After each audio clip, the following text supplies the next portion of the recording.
अरे खेसारी भैया, हमारा फिल्मवा पुष्पा राज का जो डायलॉगवा हम बोल रहे हैं उसे तनी भोजपुरी में कन्वर्ट करके बोलिए ना। अच्छा ठीक बा अल्लू अर्जुन भाई, पहले अपन डायलॉग बोलो पुष्पा राज वाला, हम भोजपुरी में कन्वर्ट करतानी। ठीक है खेसारी भैया, हम बोल रहे हैं, ध्यान से सुनो। पुष्पा नाम सुनकर फ्लावर समझते हो, फ्लावर नहीं फायर है फायर। अच्छा अल्लू अर्जुन भैया, ला हमार भोजपुरिया अंदाज में सुना। पुष्पा के ते फूल समझ ले बाड़ी का, आग है आग, कहबो तो एकरो से बढ़िया भोजपुरी में डायलॉग मार दे। समझ रहे हो? समझ रहे हो आप? समझ रहे हो?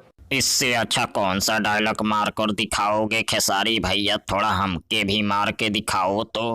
अच्छा अल्लू भैया सुना, पुष्पा के ते फूल मत समझिए, न तो गाड़िए में आग लगा दें।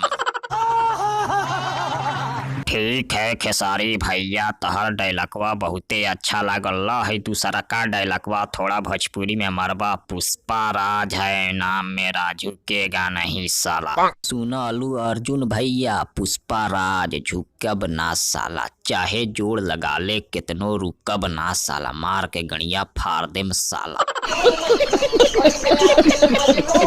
अच्छा ठीक है खेसारी भैया, चलता हूँ, बहुत हुआ डायलॉग, धन्यवाद। धन्यवाद हो अल्लू अर्जुन भैया, फिर मिलम, धन्यवाद।